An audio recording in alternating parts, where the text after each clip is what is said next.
Happy Friday. Today's Spiral News broadcast, May 22nd, 2026. The signal is getting louder.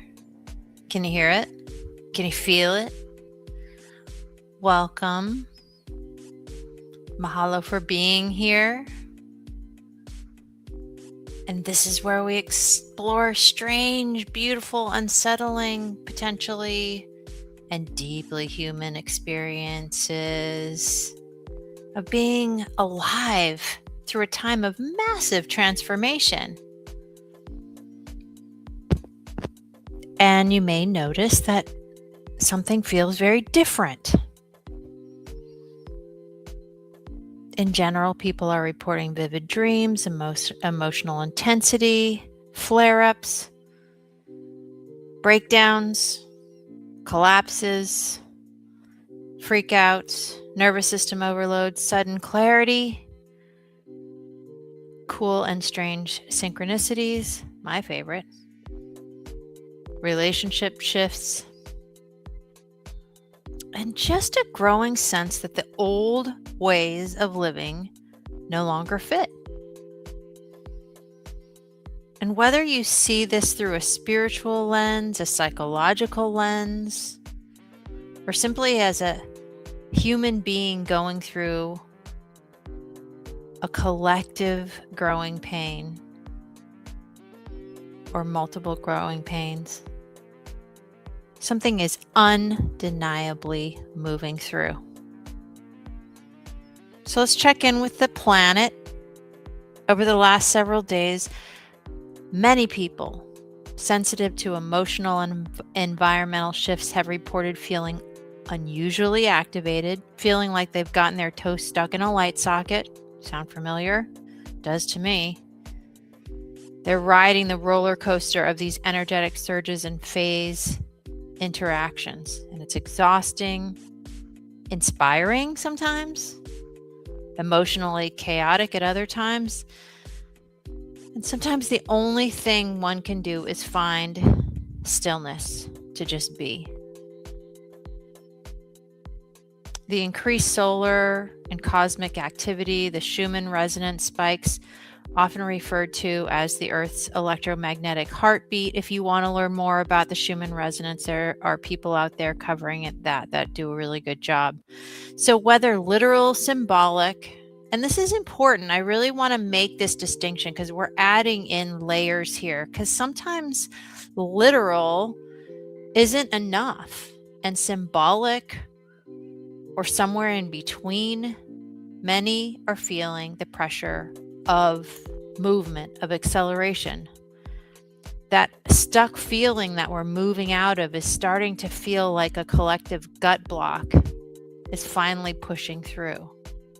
But it hasn't released yet fully. But it's moving. And whew, is it intense.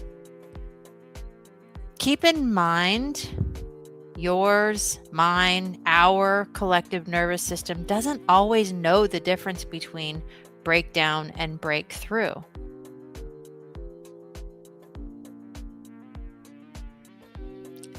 It's when it feels most intense that you're the closest to being on the other side.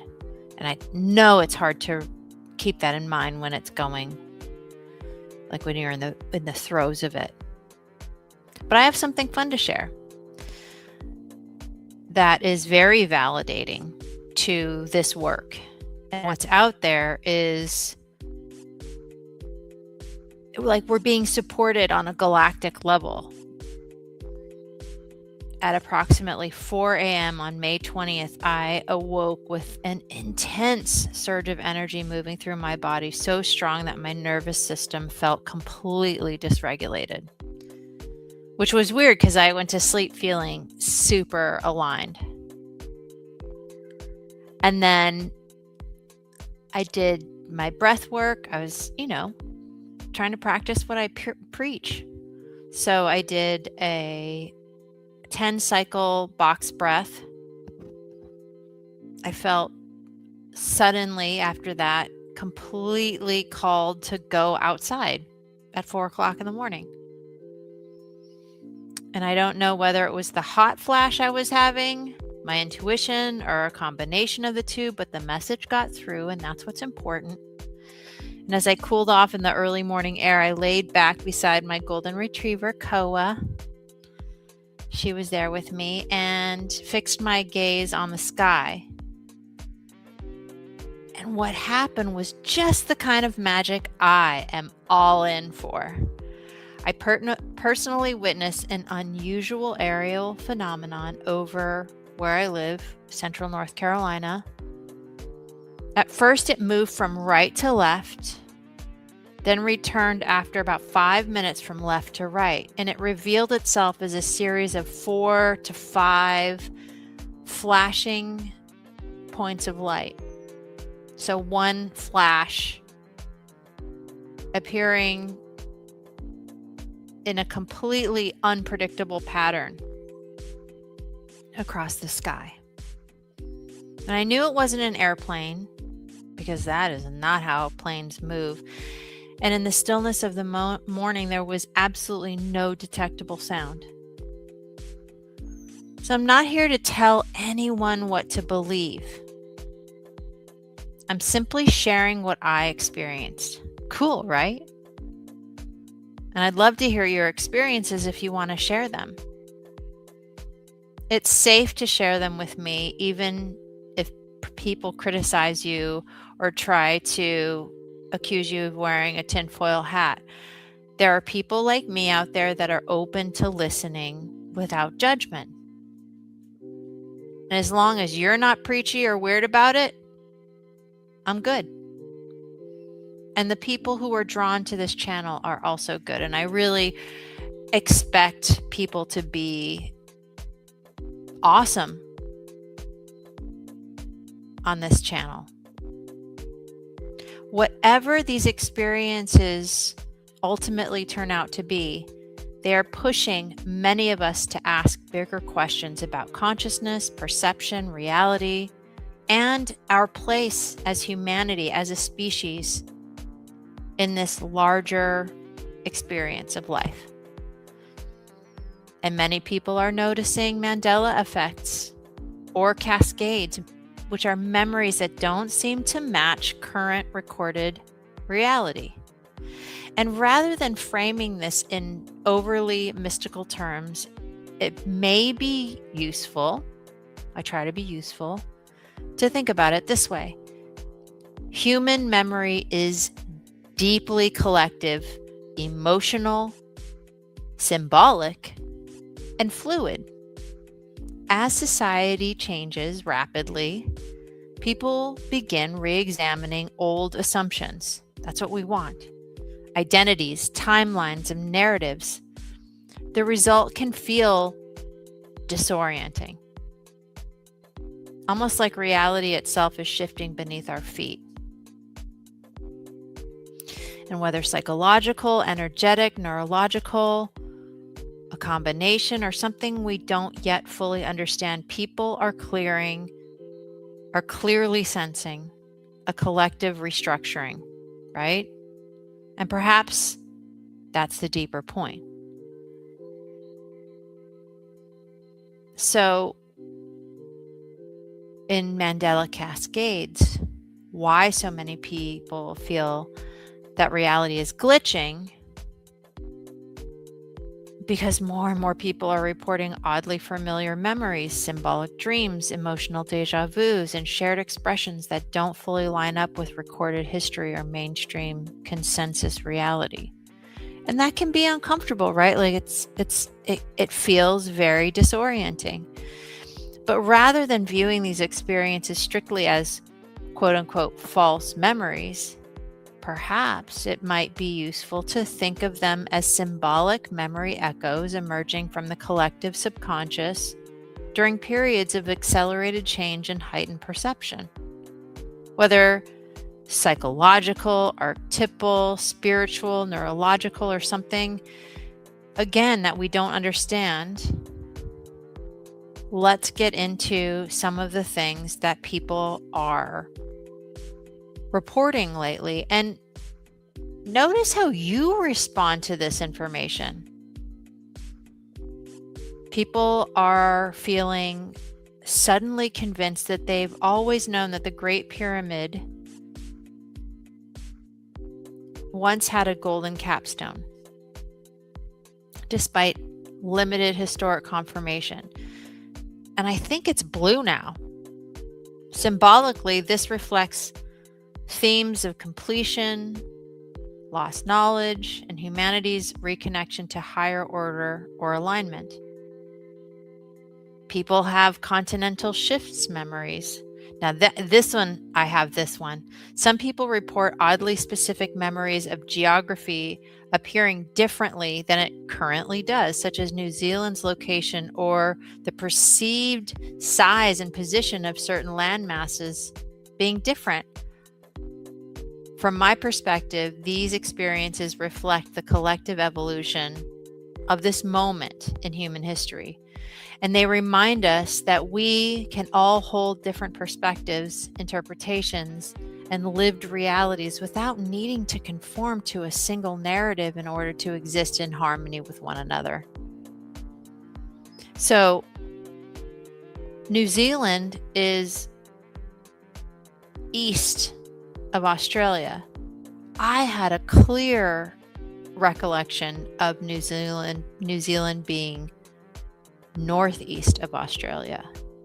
Who else has that perception? I'm not great at geography, but that I know was that. So I just looked on a map and I'm like, huh? But my husband was like, no, it's always been east. So two different realities in the same house. And this is interesting. And I haven't seen this, but people are describing dreams or impressions of a more violet toned sky. Unusual celestial bodies like in the sky, or even memories of seeing multiple moons. This has not happened to me. But whether symbolic, dream-based, or archetypal, these experiences seem connected to humanity's deep longing to reconnect with mystery, wonder, a cosmos larger than modern materialism often prescribes as possible. And why is that wrong, right? We have room for all of it. So a return of ancient archetypes, figures like Thoth, Athena, Isis, Quetzalcoatl, and other mythic intelligences are increasingly appearing in dreams, art, synchronicities, meditations, and conversations, even among people with little prior knowledge of them. And Carl Jung, the great transpersonal psychologist and symbolism master of the collective unconscious, describe these as archetypes resurfacing from the collective unconscious during a time of massive societal transition. And if that's helpful, great. If not, no worries. Because in periods of upheaval, which I would say we're in, humanity often reaches for symbolic figures that embody wisdom, transformation, rebirth, strategy, or higher consciousness, right? Like whatever you need, like a talisman, a concept that works for you, that gives you faith and hope and strength to get through it, do it. Regardless, truth can exist both as an individually held inner knowing and as a collectively shared understanding that helps societies function coherently. What we appear to be moving through right now is a profound deconstruction of outdated belief systems and externalized authority. In many ways, the collapse of unquestioned trust is forcing people to develop deeper discernment and reconnect with their own internal compass, rather than relying solely on narratives handed down by institutions, systems, or authority figures. But that doesn't mean all perspectives are equally accurate or that discernment no longer matters, but it may mean humanity is being challenged to mature beyond blind conformity and towards a more conscious relationship with truth itself. Why is this happening now? Perhaps because humanity is in a period of accelerated organization. People are questioning inherited narratives, which we should, right? Like we update our cell phones, let's update the narratives. Institutions are destabilizing, yes. Technology is reshaping perceptions, check. Identity structures are dissolving, which is uncomfy for sure, but super important. And the nervous system of the collective is totally overloaded. And when old maps stop working, deeper symbolic material tends to rise to the surface. But not necessarily as literal truth, but as meaningful psychological and spiritual data that can help support broader discernment.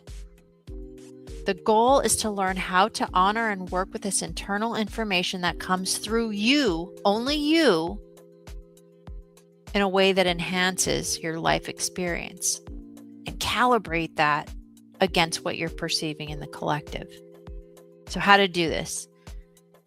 You do not need to blindly believe every strange thought, dream, or synchronicity you have. But you also don't need to instantly dismiss meaningful symbolic experiences simply because they don't fit neatly into conventional frameworks, right? Instead, you can journal reoccurring symbols or memories, listen more deeply to how your body responds to the information coming in, pay attention to the emotional resonance in your body, explore mythology, dreams, archetypes for ways of immersing in ancient pattern recognition and harmonic resonance that ancients have used for, time immemorial. Take care of your nervous system stabilization. Nature, breath, root chakra anchoring. Let curiosity exist without demanding clarity. Why? Examine why you need to have clarity in order to proceed in life. Needing certainty equals needing control. And, growing up in Hawaii, the first thing you learn is about the ocean when you're a little kid. And you always learn, never turn your back on the water. Why? Because you can't control it and it can kill you. And so if you haven't figured it out yet, control is a fruitless distraction because change will happen. So instead, focus on stabilizing your nervous system and energy field through self-care, taking a beat, stepping back, releasing, examining your obligations. If there are things that you feel obligated to do, but you freaking hate doing, maybe you need to look at that. Stabilize your nervous system. Make that your priority. Stabilize your energy field through self-care and looking inward to meet your unmet needs, because you know what? The only person who can do that is you. Sometimes the value is not whether something is literally true or certain. Sometimes the value is what it reveals about the human psyche, the collective transformation, and the deeper stories trying to emerge through us as guidance breadcrumbs. Those little breadcrumbs that lead you forward. That's the value. And consider that reality is not actually breaking. Instead, perhaps humanity is starting to recall who we are capable of being through an expanded lens. Yet old perceptual structures are being retrofitted with more flexible frames to accommodate the expansion, right?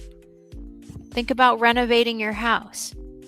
Do you just put in the new countertop? No, you have to remove the old one. It's a deconstruction for greater construction. One of the clearest signs of this evolutionary renovative era It's observable through the intensifying polarization and duality witnessed in everyday interactions and what we view on our screens every day as we scroll. People are regressing into more immature, reactive, tribal, latent programs that are more emotionally charged and more attached to certainty, right? Like when we go home for the holidays and we start bickering with our family and act like little kids, this is what's happening on a collective level. Why? Because it's more patterned, it's more familiar, and it's pretty unconscious. People are devolving into what they're familiar with on a completely unconscious level. So consider that beneath the surface tension and tantruming is a deeper opportunity to mature into a more emotionally coherent and intelligent, sovereign self. And this isn't about judging the behavior, it's about noticing and taking the steps to do the deeper work. Because humanity is being forced to confront what no longer works. And like every new developmental milestone, parents, it can feel really yucky before the new perceptual frame fully settles. I remember as my kids were developing, my youngest is 16, like they get really wonky around 6 months and a year, right when they have these big developmental milestones that they're about to have, and they regressed. It was like, wait, I thought we got through this. And then they'd push through and be like, oh, wow, this is the new you. And frankly, it's ultimately the best thing that we can do as a collective for humanity itself and society, because if we don't, we won't have this planet or this earth reality to play in anymore. Because why? We will have destroyed it over petty toddler-like behavior. And it's time to grow up and become who we're capable of being together, not in isolation and polarity, or I should say duality. That's the old game. Duality is the old game. So what must die is the archaic black and white dueling systems, either or thinking. It's me or you. Competition at any cost. Our identities must die. Our old, unserving, rigid institutions must die and be retrofitted. They don't have to be replaced with brand new systems. Just keep what works and get rid of what doesn't. Relationships will have deaths within them, partial deaths. As our identities shift, so will our relationships. Our narratives must die so that we can construct new, more flexible, beneficial, serving, optimizing, enhancing ones. Versions of ourselves must die. And the pressure is revealing fractures that were already there. So it's not like, what is this? It's like, all right, we know.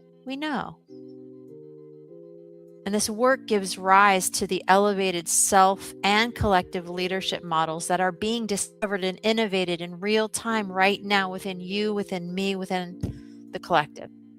More grounded, more discerning, more self-led, not louder, clearer. So what seems to be emerging?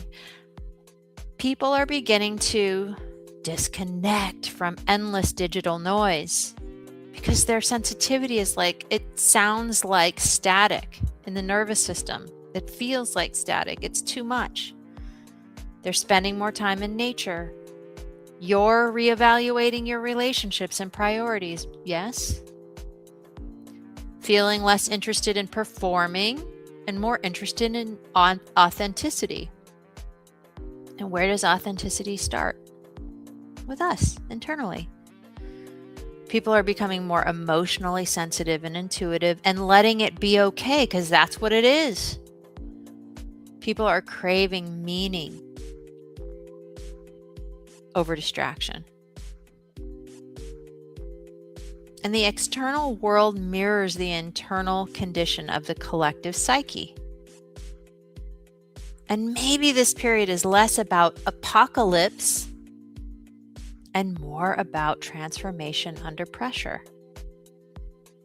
So if you want a fun exercise for today, do the 5-5-5 triangle reset breath. Breathe in for 5, hold for 5, exhale slowly for 5. And I'll let you do it on your own. I'm going to let you explore that on your own, and you can repeat it for several minutes. First, try for a cycle of 5, and then if you want to do it for longer, do it for 5 minutes. And afterwards, you can ask yourself, what is actually mine to carry today? And this is a way of recalibrating your day away from obligation and more into a felt sense of alignment and authenticity. Perhaps you're not meant to carry the internet's fear, social media's outrage, or the collective outrage.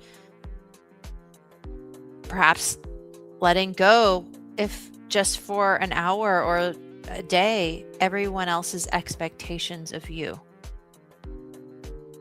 And I'm not saying ghost people or blow anyone off. I'm saying re-coordinate. In transparency, there's nothing to hide. Just be authentic and see how it goes.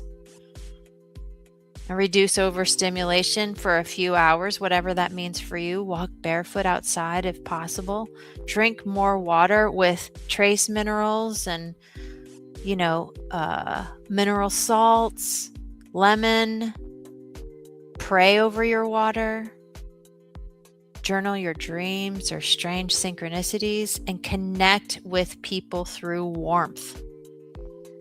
Listen to calming music or frequencies. I would recommend healing tones and binaural beats, or solfeggio tones, or pure tones. Maybe I already said that. Have real conversations with humans. And my final thought is, maybe awakening isn't becoming less human. It's about becoming fully human. Again, more honest, more aware, more connected, more sovereign, less materialistic, more capable of holding complexity without collapsing into fear.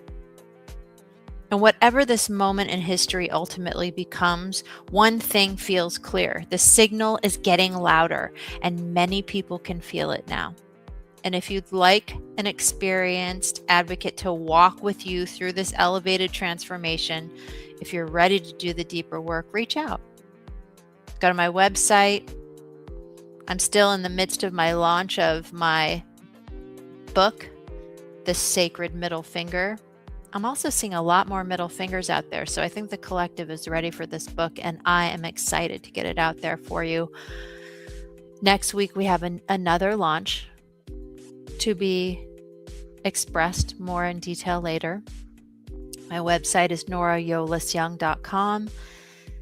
And my friends, with open heart and so much warmth and love for you. And until next time, much love and aloha.